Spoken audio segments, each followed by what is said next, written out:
Boyfriend of 3 years was FaceTimed by his drunk girlfriends asking him to show them his fat D, and now I'm questioning everything. So my boyfriend Nick and I have been together for 3 years. He's a super nice, caring guy and I've never had any serious doubts about things until last night.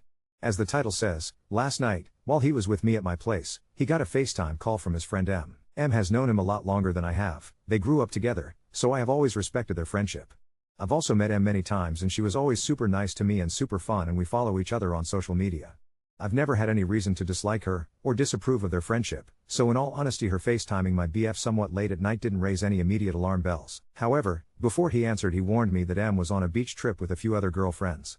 There were 3 other girls, 4 total including M. Without trying to get too carried away, I'd like to add some context. Obviously my BF, Nick, is 2 years older than me. M, and her 3 other friends, are all closer to Nick's age 22-23, where I am yet to be 21. Including that info to also express the fact that M and these 3 other girls and my BF all went to school together, all in the same grade through high school and maybe middle school as well. Point being, they've known my BF for quite some time. They've also known he has been dating me for 3 years, as these 3 other girls also follow me on social media like M. I've met these other girls a handful of times, but he's not as close to them as he is with M. I guess the best way to summarize is they're M's friends, but because they all went to school together, and are the same age, they're all fairly good friends. Anyways, he tells me M is FaceTiming him. He tells me she's with these 3 other friends and they're at the beach. I told him he should answer, then they're probably having a good time and just want to tell him about it. He answers. M and her 3 friends all immediately start screaming my BF's name. They then begin to scream his name, followed by show us your fat dick. They were clearly hammered, but I was mortified. What the fuck? My boyfriend seemed pretty shocked too, told them he was with me, and asked what the fuck that was about. The girls all had a mix of explanations. They're drunk, they meant to call someone else, it was an accident. I think I'm really struggling with this because I'm just so shocked and confused. I feel as though I can't blame my boyfriend because clearly this was not his fault, but at the same time I do not understand why these girls, these women actually were all fucking adults, would think that was an appropriate thing to say to someone who has been in a committed relationship for years. It just doesn't make sense. I feel like I'm also struggling with this because it makes me wonder if my boyfriend has created an atmosphere where these women think acting this way towards him is okay. I feel like he would never do something like that, but I'm just at such a loss. Why would these women think that was okay, and why did they only stop when Nick told them he was with me? Also, for what it's worth, I'm obviously upset with these women too. We didn't hang out often, but I'm upset that the few times we did, they were always nice to me and then they did something so vulgar and inappropriate. I just don't understand. I'm also upset at the fact that they did not produce a single valid explanation. Clearly they did not mean to call someone else. They gleefully screamed my boyfriend's name half a dozen times as soon as he answered. And how was that an accident? This whole incident happened around 11 last night and I fell asleep fairly shortly after.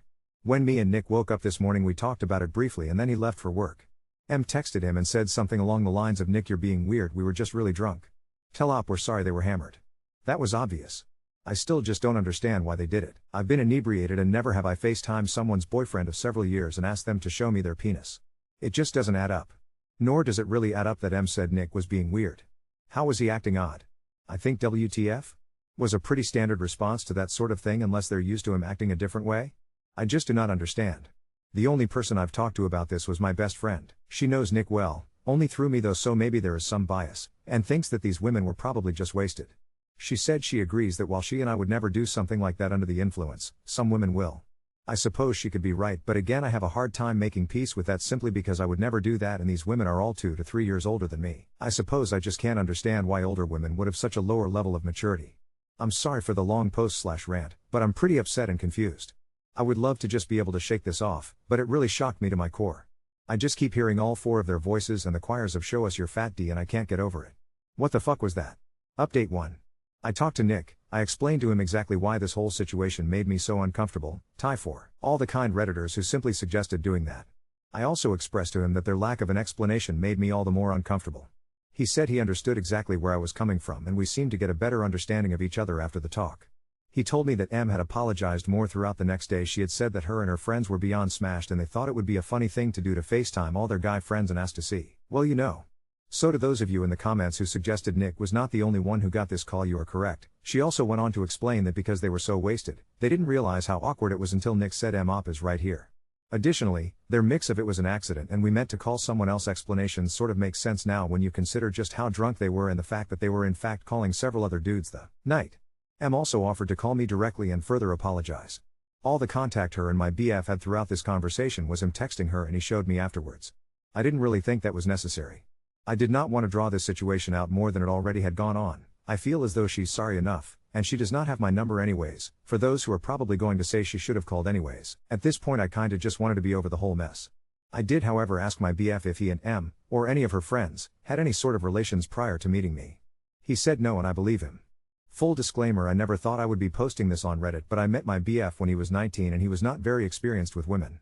Not even in the kissing department, so yeah, I fully believe him. He was even a bit insecure about his inexperience when we met. The rest of the girls, M's friends, never apologized other than M texting saying something to the effect of "we're sorry."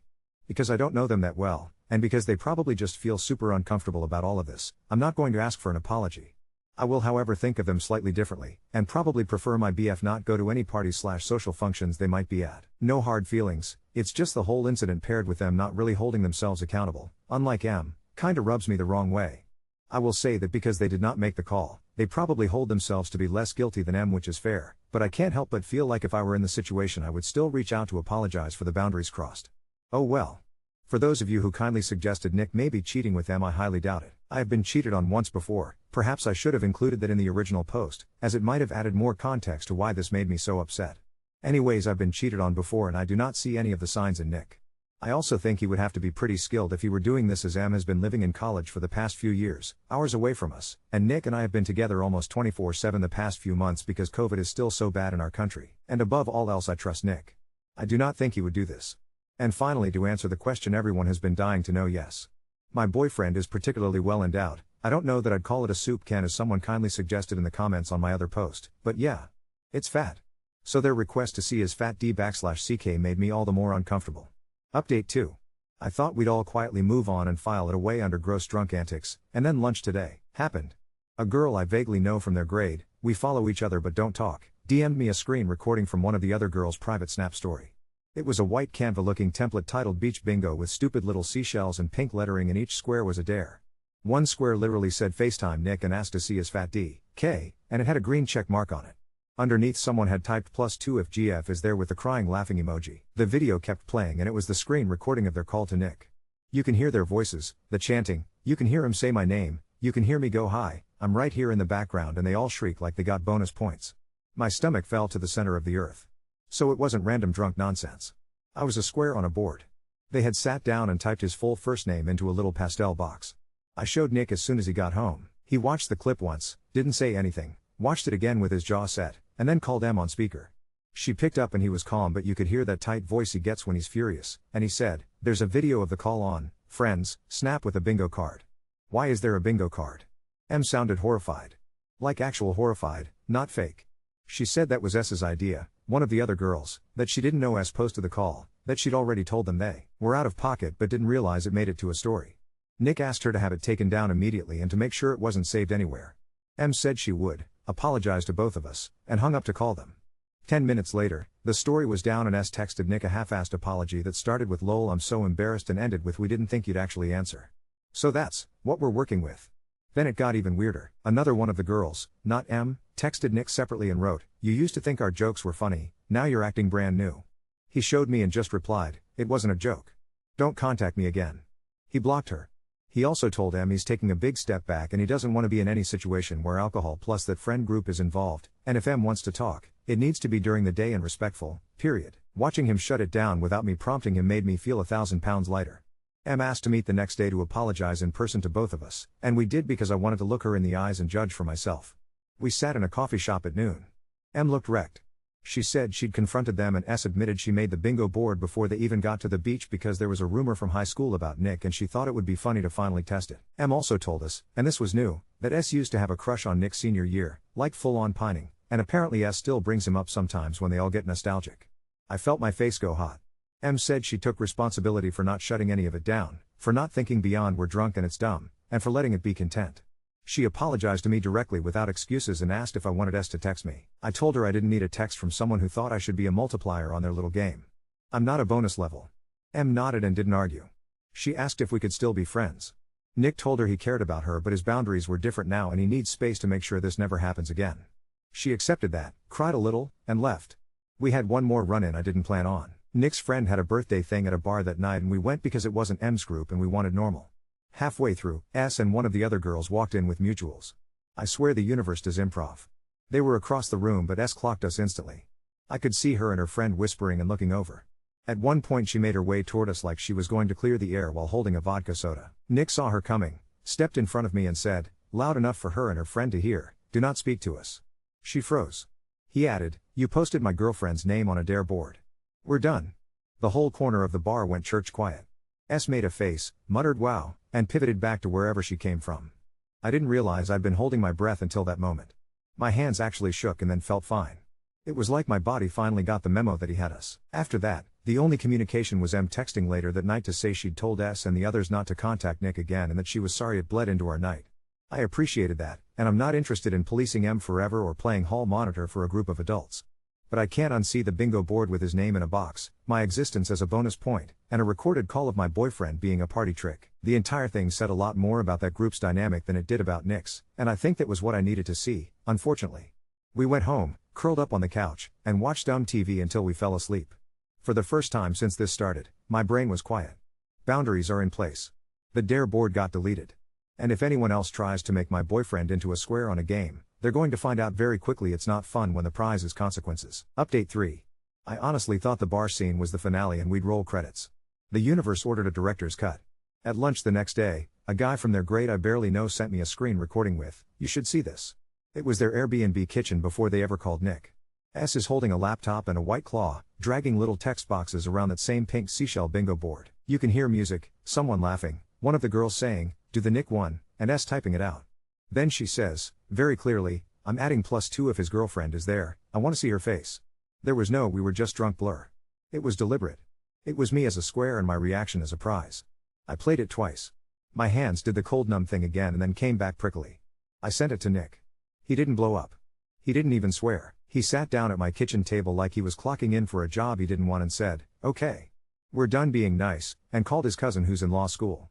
2 hours later there was a very professional email in S's inbox and the other girls, short and sharp, "Remove and permanently delete any recordings, screenshots, or related content featuring Nick or me, confirm in writing, and do not contact either of us again." It wasn't "I'll sue you into dust," it was a boundary wearing a tie. Seeing his name under those firm sentences made me feel weirdly steady. Like we'd put this under glass and labeled it. S responded in 8 minutes with, "Are you serious?" We were kidding. Then, 5 minutes after that, "Can we talk in person? This is crazy." Then, "I'm outside your work." She wasn't bluffing. I looked up and she was actually across the street in a bucket hat and a denim jacket, peering in the window like a raccoon. My stomach flipped and then my brain went cold slow. I texted my manager and walked to the door because I didn't want her inside. She launched into, "I'm sorry, I didn't think," and then, "M said you're making this legal?" There was a smear of mascara under her eye and she still smelled like coconut sunscreen. I told her we'd seen the video of her making the board and adding the "see her face" thing. She blinked. For a second something mean moved behind her eyes and then she put on the tiny, trembling voice and said she was jealous. She was drunk, it was a bit, she's embarrassed, can we not ruin her life over a joke? I felt myself get very quiet inside. I told her, "I don't want your life, I want my boundary. You don't get to use my boyfriend as a dare and me as a bonus point." She opened her mouth like she was going to argue with the word bonus, caught herself, and tried to reach for my arm.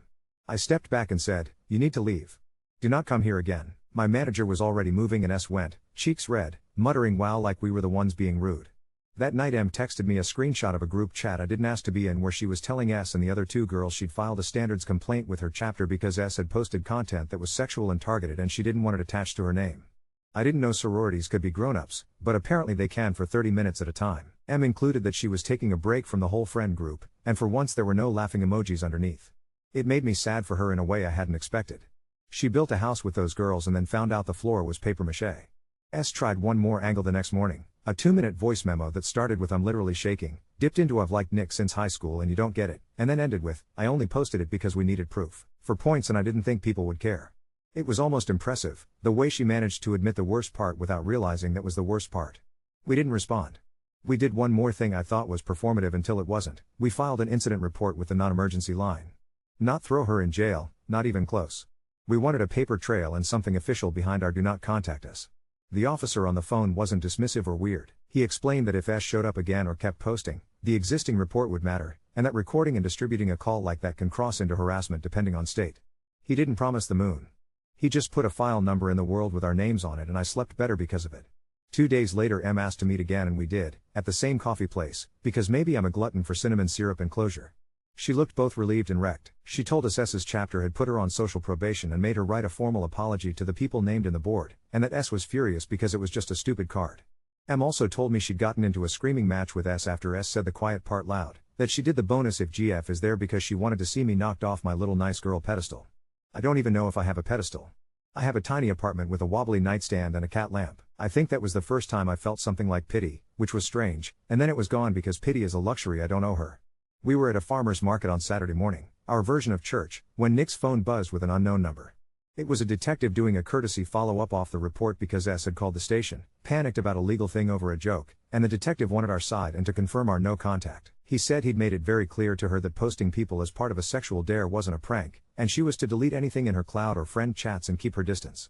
He sounded tired in a way that made me think ours wasn't the wildest thing he'd heard that day, but he also sounded like he meant it. I watched Nick say thank you into the sunlight next to a stall of peaches and the world tilted back into place a little more. The last stray loop closed itself without me tugging. Remember the rumor? The high school thing? We finally found the rot. A guy from their soccer team came up to us at a cookout and apologized because it was his fault. Not a picture, not anything concrete, just him making a gross joke in a locker room senior year after Nick ran late to practice and they were doing that dumb, performative boy posturing. He said he called him tripod once, it stuck, and he felt sick when he saw what it had snowballed into. I wanted to be righteous and spit nails, but he looked like a guy carrying a sandbag he didn't realize was strapped to a stranger's back, and I didn't have it in me to add more weight. We told him to stop talking about us at all. He said okay. Sometimes a period is all you can put on a thing. There's not a big twist ending. No arrests, no TV movie. Just quiet consequences. S is out in the cold she set up. M is rebuilding without her scaffolding. Nick and I bought a ridiculous plant we have no business trying to keep alive and we're teaching it and ourselves to drink water regularly. My favorite part of this entire mess is this: the last time my phone lit up with a FaceTime, it was my younger sister, asking if we wanted to come over for tacos. We did. We walked into a kitchen where the only challenges were how spicy to make the salsa and whether cilantro tastes like soap. I looked at Nick across the table while he made a whole lecture out of why pineapple does belong on tacos, and I felt the strange, luxurious compression of a crisis becoming a story we tell each other on a couch someday. I'm not a bonus point. He's not a square. And nobody gets to turn our lives into a dare board again. Update 4. I thought the quiet would hold if we didn't touch it.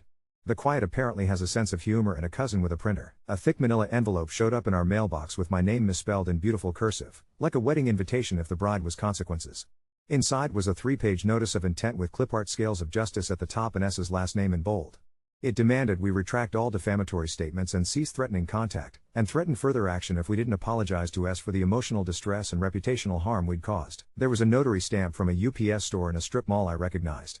The signature line said counsel to S and the email in the footer was a Gmail with a graduation year in it. Nick read it silently, mouth doing that straight line that means he is somewhere between laughing and setting a field on fire. He put it on the table next to our ridiculous plant and said, she downloaded legal document number 3 from the internet. Then he called his cousin. I watched him move the letter aside like you do with a menu you already know by heart. An hour later there was a reply on our behalf that managed to be both clinical and devastating. It referenced the report number, reiterated our do not contact in adult words, itemized the actual behavior that had happened, and gave them a deadline to confirm deletion and compliance. No threats. No chest beating. Just a boundary and a suit again. He CC'd the Gmail and the notary address because he's petty in ways that keep me fed. You know how you say out loud, I hope that's the end of it, and the universe hears, send the mom? A white SUV idled outside my building at 5:30 the next evening. A woman got out carrying a bakery box with a ribbon and the exact shape of S's face if you ran it through a machine that adds 20 years and the particular exhaustion of PTA meetings. She walked like she owned the sidewalk. I didn't have to ask who she was when she said my name with the wrong emphasis and launched into a breathless speech about girls, about stupid games, about how S is a good kid who made a mistake, about how their family is reeling and could we please not ruin her internship over a joke. She held the bakery box like a peace treaty and tried to put it in my arms. I didn't take it.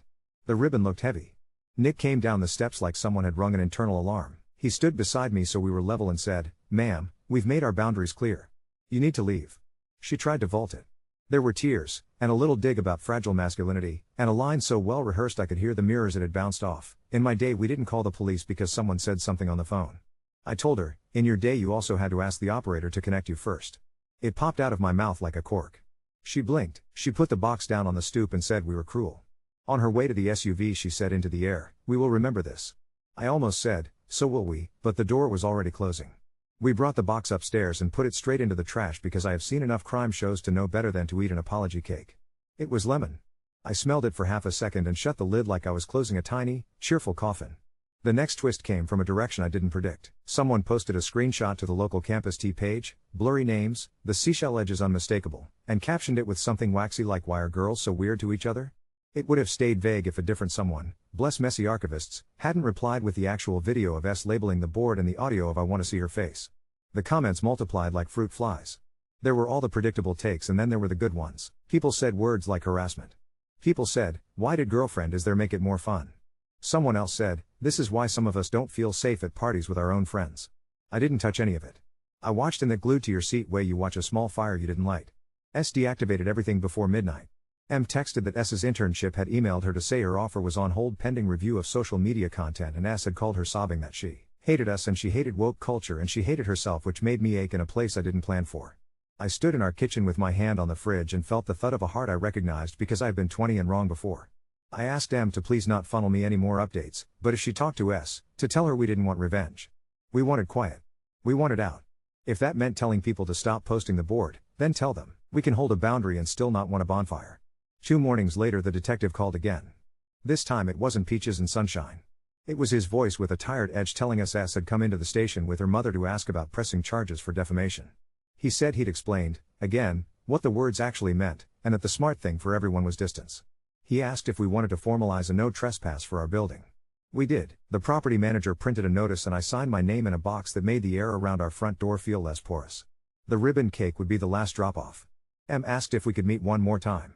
I almost said no because there's only so many endings a story can have before it eats its own tail, but we met on a weekday in a park that's mostly strollers and ducks. She looked like she hadn't slept in a week and also like someone who had turned in a group project alone. She told us S's chapter had moved from probation to suspension for the semester after finding out about a second board from another trip. There was a box that said FT the professor on it. It never happened, thank God, but the intent sat there like a loaded prop. M said she'd decided to disaffiliate. She said, I thought we were fun, and it turns out we were mean, and I felt something in me unclench that I didn't know had been holding on. Nick told her he was proud of her. She cried into her sleeve and made the kind of laugh that sounds like a hiccup. Before she left she handed me something folded, a letter in S's handwriting. I stood with it for a full minute like it was an artifact, then slid it into my tote. I didn't read it right away. Maybe I never will. The relief of having a choice was enough. There was one more bump that felt like a return of the ghost we'd already excised. We went to a community talk at the library because the flyer said online boundaries and real life and we're corny like that now.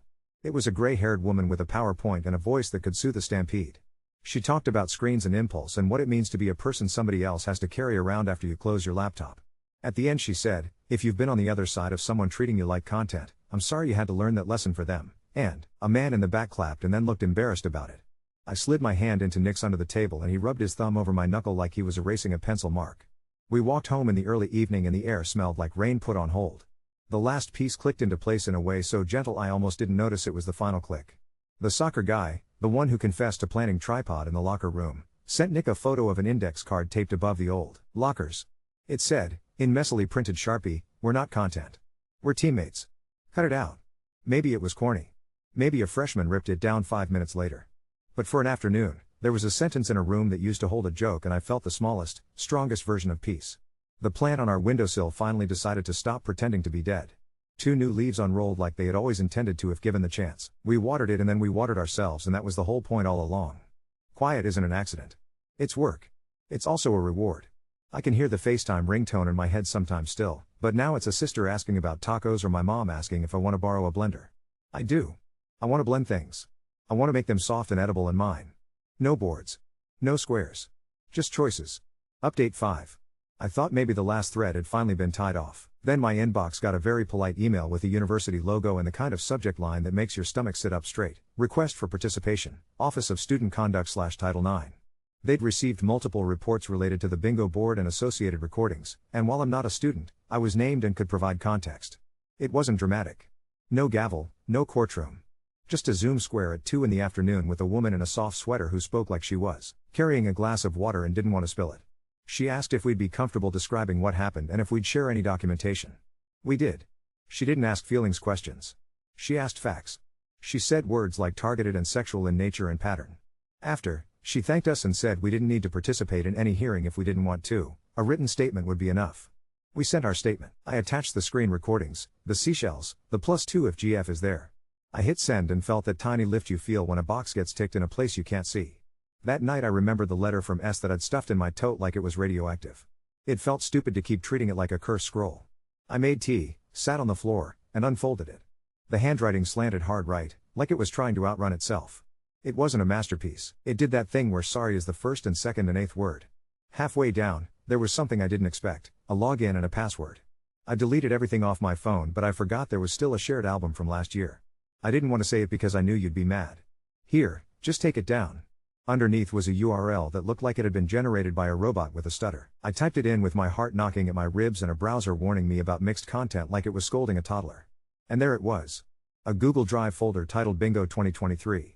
Inside, subfolders with little pink emojis in the names. Hours, other weekends, other faces I didn't recognize playing dare darts with people's bodies. It wasn't thousands. It was still too many. I closed the window, sent the link straight to the conduct office and the detective with a little note that said, "We didn't know this existed," and sat on my hands so I wouldn't go back in. The conduct woman responded in 7 minutes. "Thank you. We will handle." That was it. No italics. No promise of a thunderclap. Just a sentence that felt like moving weight from my chest to a shelf with someone else's label. 2 days later the detective called with the same tired kindness in his voice and said, "We've confirmed deletion on your end through the link. If any of it resurfaces, call me." He also said he'd added the account to the no contact notice, which was the first time I realized a URL could be part of a boundary. I thought that might be the only new thing. Then the universe did that thing where it orders the sampler platter. The conduct office asked if Nick would attend a restorative conference, not a gotcha, not a tribunal, just a facilitated conversation where he could state impact and boundaries and they could put a formal no contact on actual university paper. He said yes as long as I didn't have to be on the call. I listened from the couch with earbuds out and volume low. I could hear the careful cadence of the facilitator and then S's voice, smaller than I'd heard it, and then Nick's voice, the version he uses when he's assembling something with tiny screws and doesn't want to strip them. He said he wasn't interested in apologies. He was interested in not being content. He said, "You typed I want to see her face. You didn't trip over a button. That's not a joke. That's a decision." There was a silence you could sit down in. The facilitator spoke next, not to scold, but to draw a line. I could hear paper sliding on a desk. There it was again, a boundary wearing a tie. The resolution came in an email a week later. It was sepia boring in the best way.